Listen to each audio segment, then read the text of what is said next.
So it looks like most folks can hear me.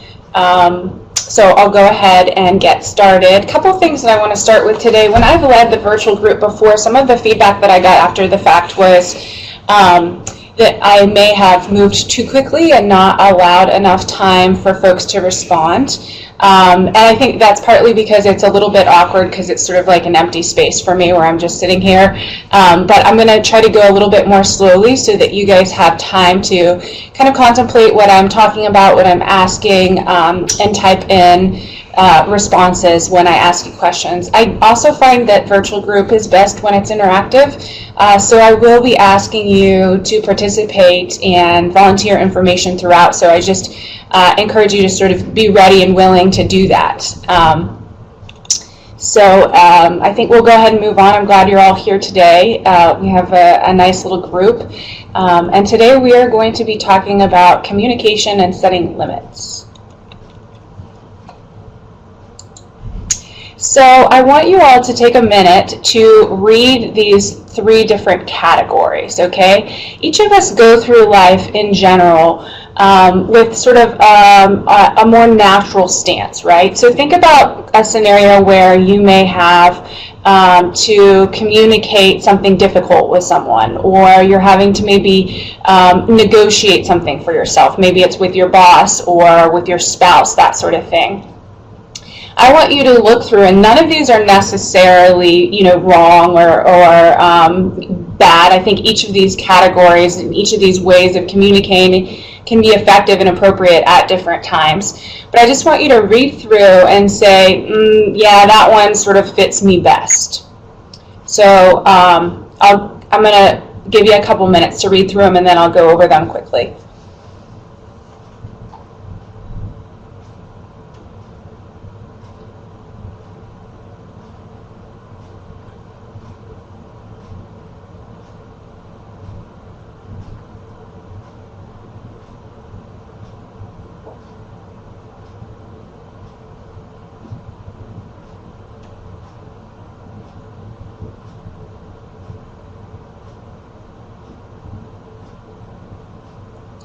So the first category is you believe in general that others' feelings are more important than yours, that there is a perfect way to handle every situation so that no one feels bad, that it's your fault if things go wrong, you tend to blame yourself if things go wrong, and that you ultimately feel like you have no choice but you have to comply with kind of what other people want, their desires. So do you fit mostly in that category, or do you fit more in the second category, which is sort of the worldview and the approach of it's a dog-eat-dog world and you need to defend yourself, and you only get what you fight for, and in every interaction there's a winner and a loser? Or lastly, are you more inclined to believe and approach situations from the stance that it's important to accept responsibility and consider the views of others? Do you typically feel confident and comfortable talking to others, or are you more avoidant, which may put you in category number 1? And are you comfortable expressing your opinions and needs? And are you realizing comfortable with the fact that you may not get your way? So go ahead and type in and give me some feedback about kind of where you land in these 3 different categories. We had one participant that just said that she used to be more of a number 1, but now she's moved more to be a 3. We have another participant that says that they're somewhere between 2 and 3.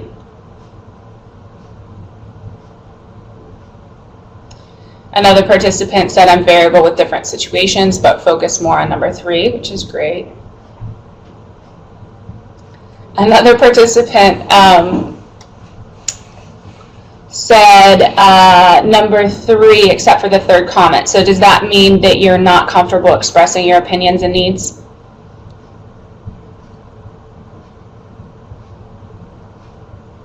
Yes, not always. Okay? Where do other folks land?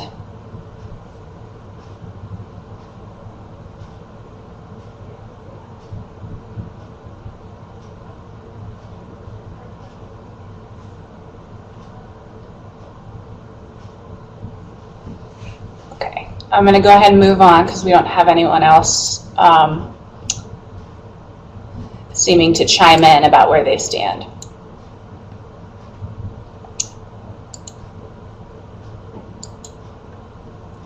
So there's, in general, 3 different communication styles. And if you landed in the first category, then you're inclined to have a passive confrontation style, which means you're largely, or communication style, I apologize, which means you're largely motivated to avoid confrontation. And some of the drawbacks is individuals who are passive often feel like they're forced into things. So they often feel like they don't have a choice, and that their opinion does not matter, and that they sort of have to do things a certain way.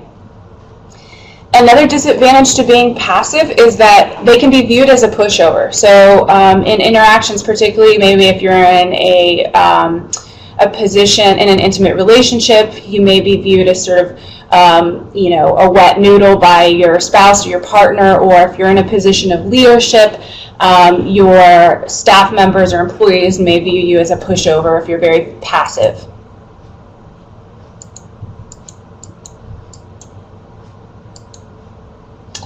And it's not uncommon for individuals who have a passive communication style to over time become resentful because they feel like their needs aren't being heard or met. But often that is because they're actually not expressing their needs because they're avoiding confrontation or they're uncomfortable expressing what they need and how they feel. Sometimes individuals who are passive can find subtle ways to kind of quote-unquote even the score. Can anyone maybe who indicated that they are inclined to be passive, can anyone provide an example of how that might play out for the group? How might passive individuals find ways to even the score?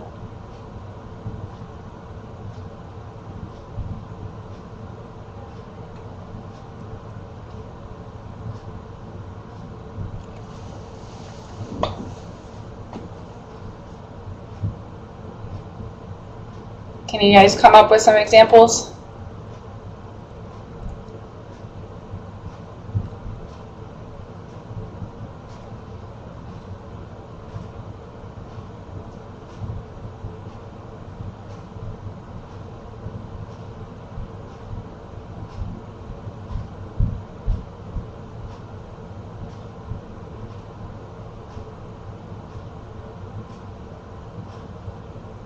Yeah, so one person chimed in, thank you, maybe not prepare some part of the project, right? So if you feel like your voice, maybe if you're working with colleagues on a project and you feel like your voice isn't being heard or your opinion doesn't matter, and maybe that's because you're not expressing it, you may passively sort of not work as hard on the project, or may kind of sabotage the project. Another person said you won't overextend yourself, so you may not go out of your way to make something easier for a colleague, or you may not go out of your way to, with a partner, maybe you're preparing a meal for yourself, but you don't prepare it for them.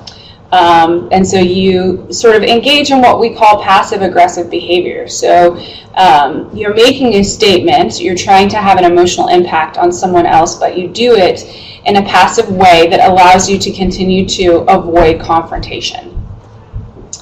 So those are some of the limitations with passive behaviors or passive communication style.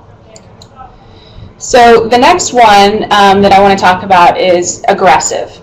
So individuals who have an aggressive communication style tend to seek confrontation. They like to sort of hash things out. They tend to be hostile. They can be viewed as bullies often by other individuals.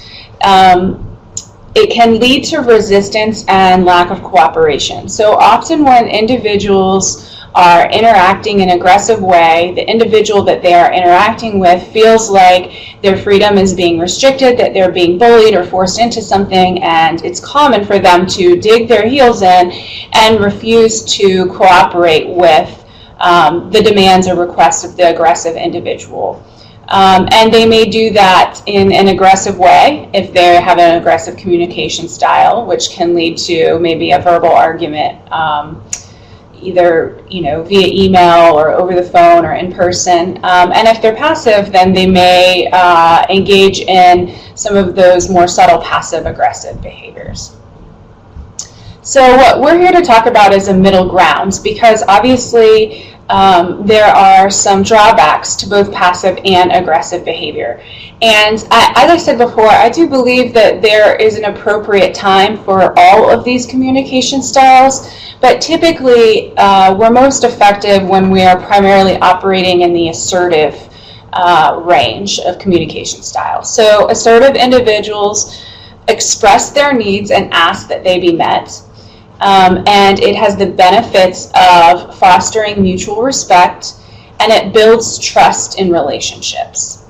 So how might being assertive build trust in a relationship? How might that play out?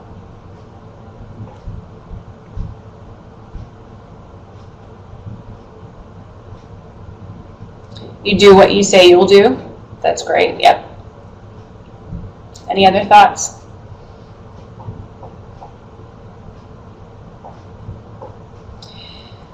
Have any of you guys ever had that friend where you never really know what they're thinking? You're sort of guessing, or maybe that spouse or significant other, where you are kind of guessing what they really want or what they really need, whether they're actually mad at you, whether they're okay with a decision you made, that sort of thing. I have friends like that. I've had situations where I'm sort of guessing as to what they're feeling or thinking. And sometimes you guess wrong, and then it doesn't go well. They get upset, they become passive-aggressive or aggressive-aggressive. And it's hard to feel safe in that relationship, and it's hard to trust the other individual because you don't know if they're being honest about what they're feeling and what they need. And so when individuals are willing to be assertive and say, no, I don't want to go to Chinese for dinner, I'm trying to lose weight, then the other individual can trust that that individual is going to tell them when they suggest a dining option that may not be ideal for them. And so it provides a foundation for relationship building. The other thing that, I'm just reading the comments here, the other thing that's really good too is with regard to an assertive communication style building trust in relationships is that when you're assertive, you're asking other opinions. So you're telling your needs and ask that they be met, but you're also involving the other person in the decision making. And so that helps build relationships too.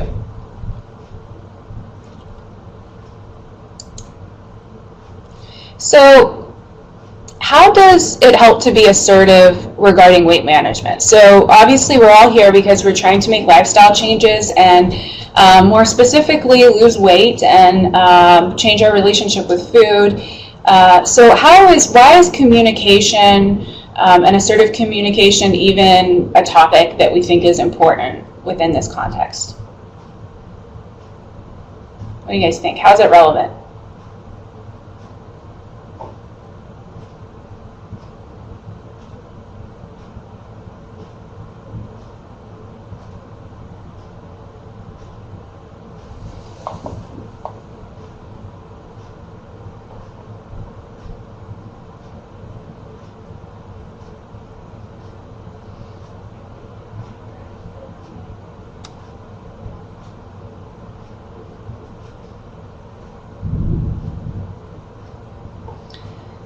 So we've got some comments coming in. It creates a mindset within oneself to stick to the plan and succeed.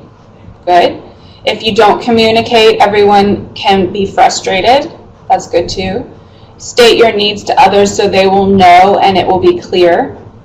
Absolutely. And more specifically, kind of prevents food being forced on you in social situations, right?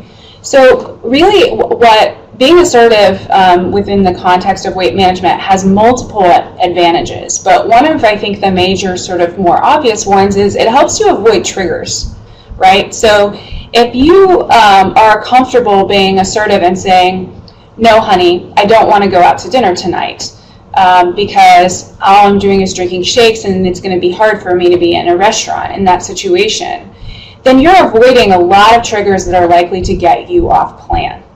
The same situation or same scenario with maybe coworkers that invite you out to lunch, or coworkers who want you to maybe grab a drink after work, and when you know alcohol is not a part of your plan and you had planned to exercise. So being comfortable saying thank you but no thank you, or please help me in this way, can bolster your support but also help you avoid pitfalls.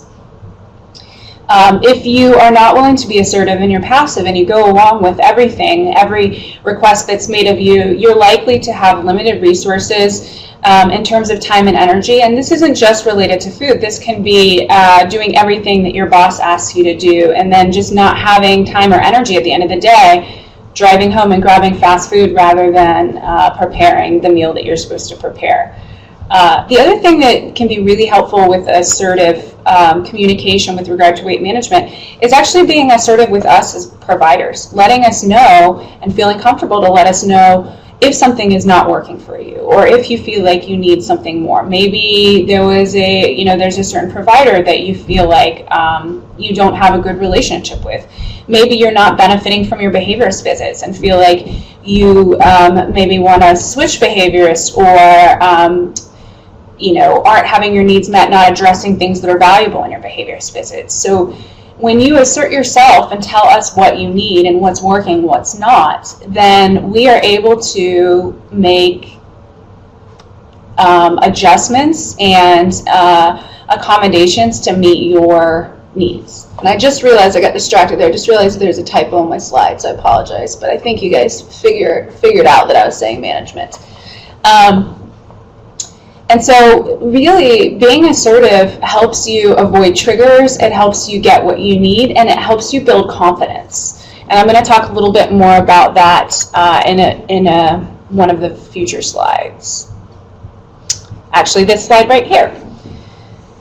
So some of the benefits of assertive communication just more generally is that it sets limits on your resources. So it sets limits on what other demands folks are able to put on you. If you're willing to say, no, I'm sorry, I would love to help out and be on this committee or that for the hospital or for your job, or you would love to be on a committee maybe for your church organization or a nonprofit, but I'm sorry, I don't have the time to invest in that right now, then you are setting limits on your time and your energy so that you can focus those things on what's important to you and your goals. Assertive communication can also really help with emotional eating. Who can help me put that together? How does assertive communication tie to emotional eating?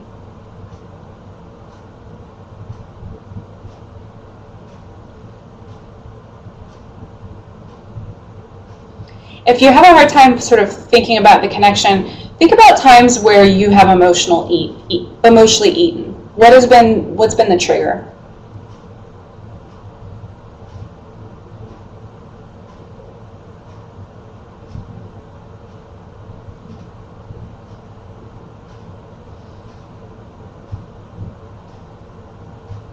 Holidays. And if you don't mind providing us with a little bit more detail, how do the holidays make you happy or celebrating, and so you're eating because of happy emotions, or are you sad? What's the emotional connection to the holidays?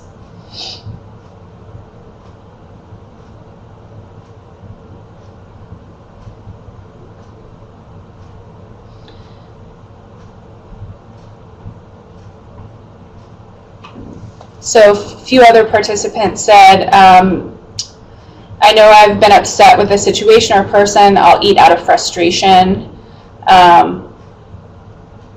Boredom as a trigger for emotional eating? Great. So the connection with being assertive is with emotional eating is that often we are not having some need be met when we are eating emotionally. So often we are frustrated, as one participant said, with someone else. And rather than expressing that frustration and trying to work through it and communicating what you need or what you want and how you feel, we tend to eat those emotions. And so assertive communication can be really beneficial because it can allow you to express your needs and have them met and feel heard so that you're not turning to food to soothe. Assertive communication is also very helpful, and I touched on this before, in boundary setting. And so it minimizes the ability for others to sabotage you. So if you say, no, honey, I don't want to order pizza tonight, then you're setting a boundary and minimizing the likelihood of your spouse or significant other sabotaging you through bringing pizza into the home when it's your favorite food. And then increased locus of control. Who knows what this means?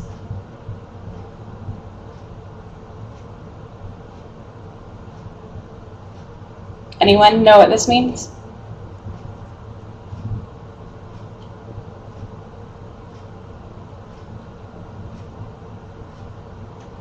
You got a question mark?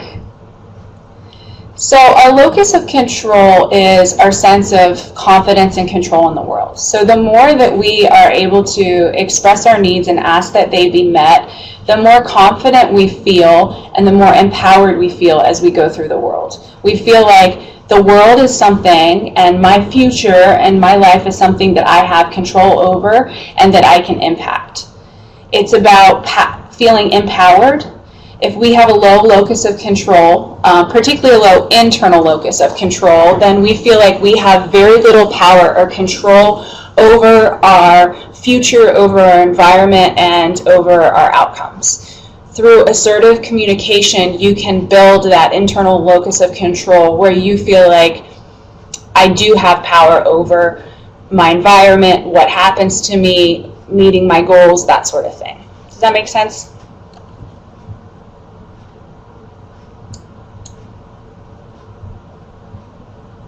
All right, so let's just talk about some examples. Let's be a little bit more interactive. So what type of challenges have you guys encountered when dealing with others in relation to your attempts to change your lifestyle?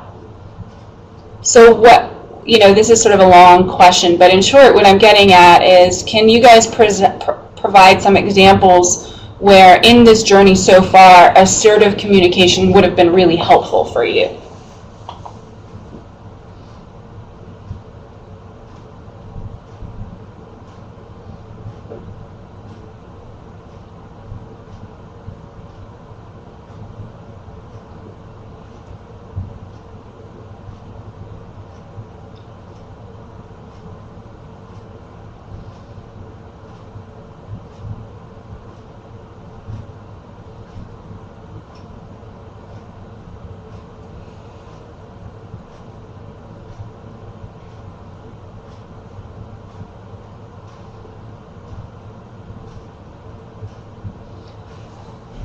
Looks like we have a few people typing in, so I'm just going to give it a little more time. So again, the question is, what are some scenarios that you've encountered on your weight loss journey while working with the Weight Management Center where it would have been really helpful if you had used assertive communication?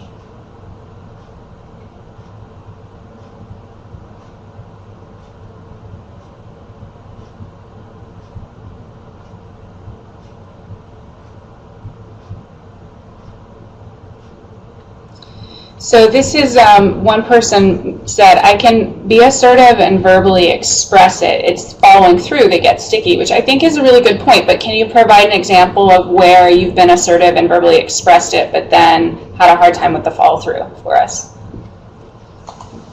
We have another participant who said, I told my friends when I started the program what I was doing and that I wouldn't be going out to drink with them. When we hang out, I have one friend who keeps going, have a drink, and I'm like, no thank you.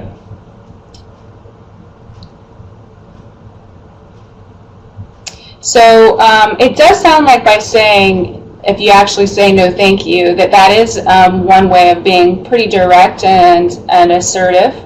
But if the friend who continues to encourage you to drink does it on an ongoing basis, it might be helpful to be even more assertive by saying, no thank you, and please don't ask me to have a drink every time we get together, because it makes it really hard for me.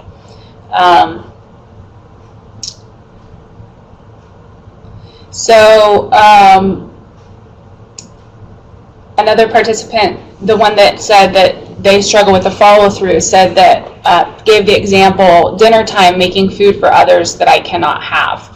So you're assertive in that you say you're not going to have it, and then you have a hard time following through. Is that correct? Okay.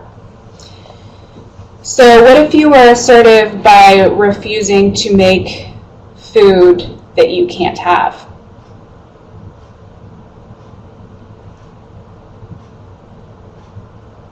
Starving husband. Very funny. Yes, so, but I'm sure that he would find a way to feed himself if he really was getting to the point of starving. But I realize that sometimes it's not realistic, right? Many of us have children, that sort of thing, that we have to feed, and that we can't put on meal replacement with us. And so there may be other ways that you have to decide to be assertive and compromise. So maybe it's something along the lines of, you know, I'm only going to prepare meals every other week. Not every other week, I'm sorry, every other day. And you guys are on your own to prepare your meals on the alternative days. Or I'm going to prepare the meal and then I'm going to leave the room so that you're not sitting there exposed to it. Or I'm going to prepare the meal, but I'm not going to engage with the leftovers because then I'm inclined to pick at them, that sort of thing. So we have lots of really good examples here.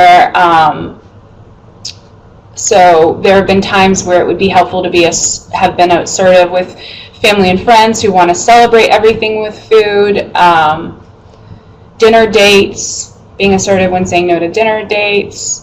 And then another individual said family friends who don't understand why we have to restrict some of the things we do. Some just believe limiting calories is enough without regard to protein versus fat versus carbs. That's a really good input.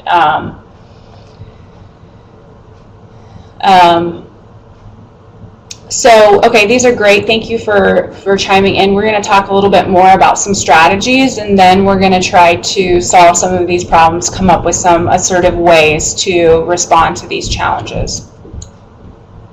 Okay, so now time for the skill building. So one of the things, these are strategies to keep in mind when being assertive. One of the things to be mindful about is timing, right? And by timing, I mean not just when you do it, but how long it takes you to do it and where you do it, right? So it may not be wise or fruitful to be assertive with your boss in front of all of his staff in the middle of a meeting. That may not be appropriate timing for many reasons. One, because the purpose of the meeting is it has an agenda and it's intended for other things, not for that assertive communication. Two, it's in front of other individuals, which may not be appropriate. And three, it may sort of, as I was saying before, take up too much time, or it may offend the boss so that they're in a situation where they're not likely to compromise or be receptive to the assertive communication. The other thing with regard to timing that I think is really important is planning, right? So you want to be careful, particularly if you're not good at being assertive, and particularly if you're more inclined to be aggressive or to come off as aggressive, even if you don't feel like you're being aggressive. It's really important to take a step back and to make sure that your emotions are well managed before engaging in the assertive communication. If you are emotionally flooded, it is not a good time to be assertive, because those emotions could push you to whatever your pull is. So if you're angry and feeling flooded, you may be more aggressive, or if you're more of a passive individual, you may shut down, become tearful, and interact in a way that is not consistent with the way that you want to present yourself and with assertive communication. It's also really important to plan, in my opinion. So to really sit down and think about, okay, what was the interaction? What am I feeling? How did the interaction make me feel? What am I needing? So taking the time to plan ahead and to really process what you want to say to the individual so that your needs can be met effectively is really important. Another really important strategy during that planning period is empathy. So putting yourself in the other person's shoes. What are they thinking? What are they feeling? What is likely to be their experience of the situation or their response? And that's helpful too, because it can help you come up with sort of a compromise in your mind for what would meet both parties' needs. But it also can help you predict what their response is likely to be, so that you can then come back, potentially even with another assertive communication, to let them know what your needs are, or what you're hoping to accomplish. So be tactful, and this simply just means, this goes back to kind of making sure that you're not doing it with the audience, pulling someone into a room and doing it privately, using appropriate language, being sort of planning beforehand. A lot of things that I touched on with timing are also relevant to tactful. Also be direct. And that also means concise. So say what it is directly that you are wanting to say and communicate, and don't spend a really long time getting to the point, because it provides the opportunity for your audience to get lost in the details, or to come up with a lot of sort of arguments or reasons not to respond in the way that you are hoping that they will to your assertive communication. And be specific. So an example of specific communication may be not, honey, I don't want to go to all the holiday celebrations coming up because it's really hard for me to abstain from eating at these social events. That's a pretty vague, ambiguous assertion, right? Because first of all, we're not yet in the holiday season, so it's sort of like out there somewhere. At some point, we need to not go to all of these. And are we talking about Halloween? Are we talking about Thanksgiving? Are we talking about Christmas? That sort of thing. So being more specific by saying, I only want to attend one Christmas party this year. Let's pick together which Christmas party we're going to attend. That is a much more specific message, and is much more likely to help you achieve your goal of minimizing social interactions around the holiday season that involve foods. The other thing is to use I messages. So when we're communicating our needs, our feelings, even if someone doesn't like it or doesn't think that we should feel that way, it's really hard for them to argue with our feelings. If you start making you statements and accusing the other individual, then immediately they have the opportunity to argue with you, to dispute what you're saying. But if you're just expressing how you feel, it's a lot harder for individuals to engage in conflict with you. It also folks are much less likely to feel defensive and combative if you are talking about your experience rather than referring to their behavior or their emotions. So instead of saying, you made me feel this way, or your comment or your request, you just say, I'm feeling burdened by the amount of work that is on my plate at this time, and I need help. Can you help me come up with some ideas to minimize my workload? That sort of thing. Stating how you feel, again, is hard to argue with and less likely to promote defensiveness. So here's a little model, and this is also known, for those of you who may have a business background, this is also known as the SBI model. But this one's called the DES model, and the idea is when you interact with someone, and this is what you can use to plan. When you're practicing assertive communication, you want to describe the problem situation or the problem behavior to them. So often when I come home from work, there's pizza in the house. That might be the problem situation. And notice how I was pretty intentional about not saying, you're bringing pizza into the house every evening. Because again, that can make someone feel defensive. And then the effect, which is indicating the impact that the behavior has on you. So often when I come home, there's pizza in the house, and it makes me hungry, and it makes me want to eat off plan. So that's the impact it has on me, or the effect, and then specify your needs. So it would be really helpful to me if there wasn't pizza in the house when I got home. There, you specify your needs very directly, and even in a way that still excluded you comments. So that's an example of the DES model. Like I said earlier, it's also known as SBI, which is situation, behavior, and impact. So if it's easier for you to remember SBI, situation, behavior, and the impact it had on you when you are practicing assertive communication, then you can keep that acronym in your mind instead of the DES acronym. I just want to take a moment here. Any questions, any comments, any thoughts? Has anyone heard of the DES model or the SBI model before?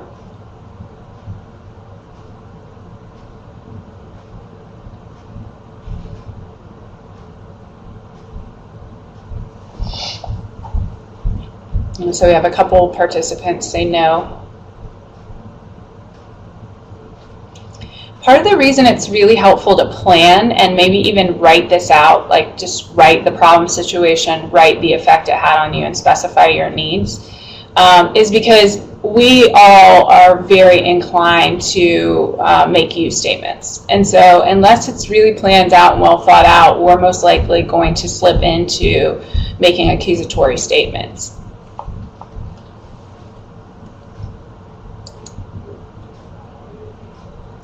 So one of the scenarios that can be most difficult, and this is the one that came up, if not exclusively, most consistently before when I asked you guys what scenarios have occurred where it would be helpful to have assertive communication, and that's refusing requests. Often, particularly in making lifestyle changes and weight management, one of the things that we have to do most often is refuse requests, and it can be really difficult. And these are just some different ways of sort of framing your refusals so that you're comfortable with it and so that it's assertive, but also respectful and considerate. So a polite no, which someone indicated, I think, earlier regarding drinking alcohol when out with friends, and sometimes that's a polite no is just fine and will suffice. The second option would be compromise. So I kind of gave an example of that earlier where I said, well, maybe you agree to prepare dinner or food that you're not going to eat every other night rather than nightly. So kind of anticipating what the other individual will need or want and coming up with a compromise that semi-meets both of your needs. The next one is an empathic assertion. So this may say, honey, I understand that it's a real sacrifice for you, for us not to be eating out, and I really appreciate the support that you provide by deciding not to eat out with me, that sort of thing. So, and that might be a response to a request to eat out. So saying, I understand that this is hard on you and that I've made a decision that doesn't just impact my life, it impacts the entire family's life, and you know, I'm just so grateful for your ongoing support and your willingness to cook every other night, or you know, not have date nights that surround food, that sort of thing. And then mixed feeling statements can be really good too. They can be really empathic. and they can help you gain support. So this might be an example of this one. Might be when like a coworker says, hey, a bunch of us are going to grab lunch at the Mexican restaurant. Why don't you come with us? A mixed feeling statement may be, you know, I really would love to spend the time with you guys, and I'd love to eat out, but I'm going to have to decline this time because I'm nervous that if I'm in that situation, I won't be able to make good choices. So sort of saying, I'm torn, I'd love to go, I really want to, and here's why, but unfortunately I can't. So these are some different strategies to assertively refuse requests while maintaining relationships with individuals that we value and want to continue to have a good relationship with. Okay, so we have a few minutes left, and what I would like to do now is just kind of have more group interaction, and I'd like folks to kind of put out there what are the things that you're struggling with. Who needs help coming up with some assertive responses to different situations? And these can be food related or not. Maybe it's related to asking a boss, you know, for a raise or for time off or for, you know, benefits, that sort of thing. Who needs help crafting an assertive response? Who can come up with some examples or scenarios?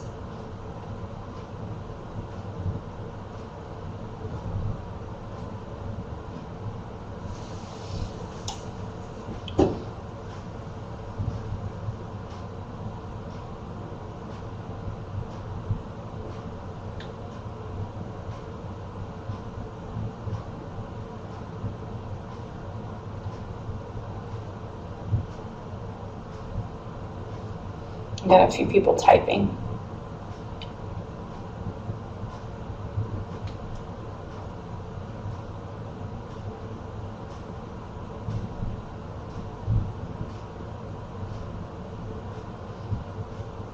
So someone put in soft foods like high protein, low fat soups. I'm not sure what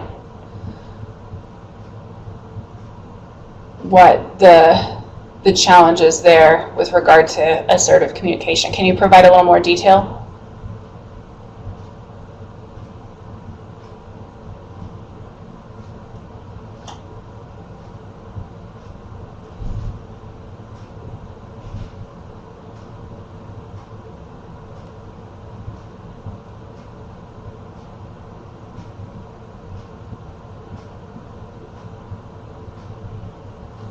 Okay, so we have another participant who said asking for current work position to be audited. So is this wanting your position to be audited or someone else's? And help me understand. Mine, okay. So who in the group can help out with coming up with an assertive way for this individual to ask for her current work position to be audited?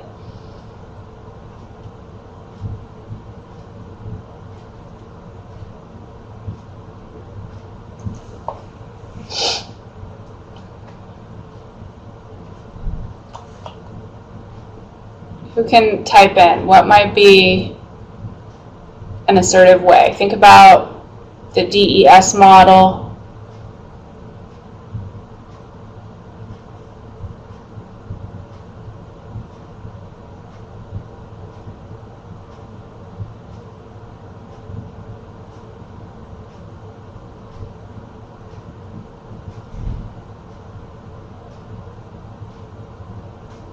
What do you guys think?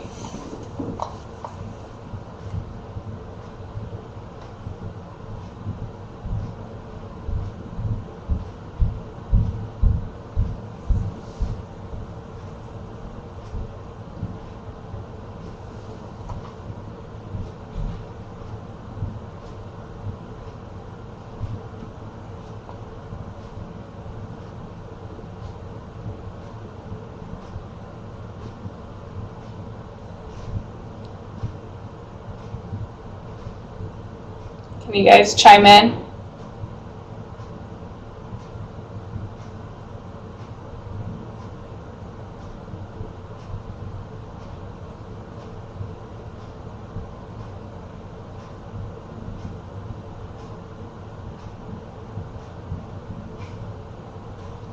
Okay. So one person said maybe pointing out the positives about your job and then stating that increased workload, responsibility, and that you would like someone else to take a look. So that sounds really good. So saying, you know, there's many things that I really enjoy about the job, but recently there's been an increase in the workload, and the impact it's having on me as I'm having a hard time performing at the same high level as in the past. And what I would like or what I need is someone to audit my workload to make sure that it's an appropriate, reasonable amount. So you can kind of see their situation, behavior, impact. Or the DES, which was the describe the problem, situation, the effect, and then specify what you need.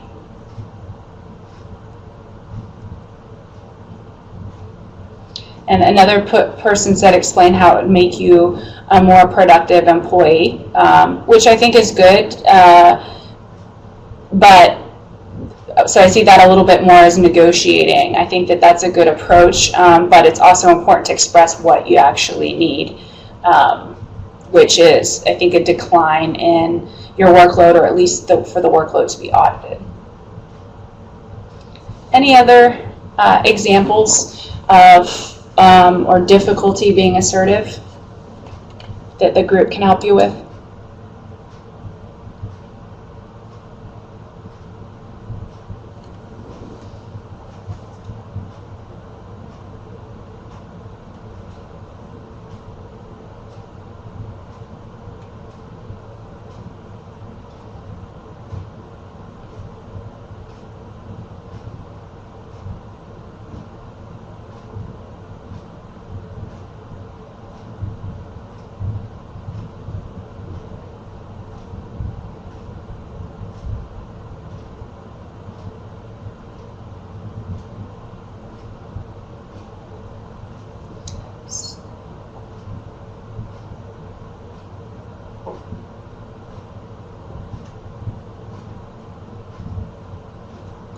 So somewhat the individual said the ideas are great with regard to auditing her workload. The manager asked me to put together a detailed list of responsibilities. Last time I did that, she was promoted for overseeing it, although I'm pretty much on my own.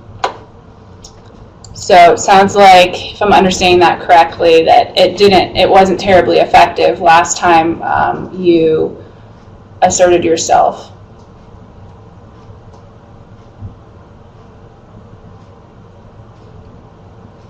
I'm just thinking about it and thinking about a way that you could kind of assert yourself again. I imagine that it would be, I don't know the specific scenario, but I imagine that it would be going back to her, if it's appropriate in her promoted position, or to the new person who's over you and saying, I expressed this need before. I was asked to put together a list of responsibilities. I did that, and there has still been no change in my job responsibilities, the workload.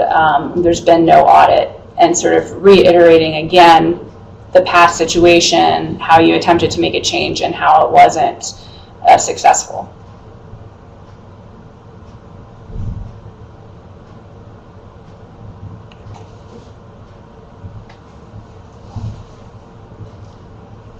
Some other participants said maybe present it to someone else, which I think is great. And you know, sometimes we may have to be assertive by getting other people involved, other people that are appropriate, like HR, other folks that are there to help advocate for our needs. But again, and we didn't touch on this much, it was in one of the first few slides, but one of the things about being assertive is being willing to accept that you may not get your way. But at least you're willing to you're valuing yourself enough to attempt to improve your situation or have your needs met.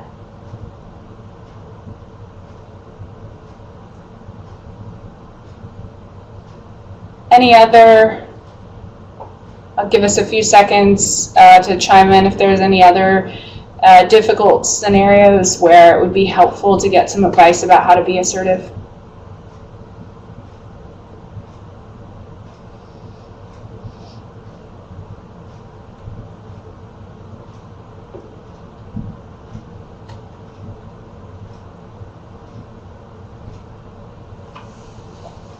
All right, so it doesn't look like anyone else is chiming in, so we will go ahead and wrap up here. I hope that you found this information valuable. I encourage you to download the PowerPoints and practice the DES model, plan in advance, think about what you're going to say to the individual, and begin practicing this. It can also be a really great model for providing feedback to peers and to staff who may work under you in a way that helps them understand what you're feeling, your expectations, and helps them gauge their level of success.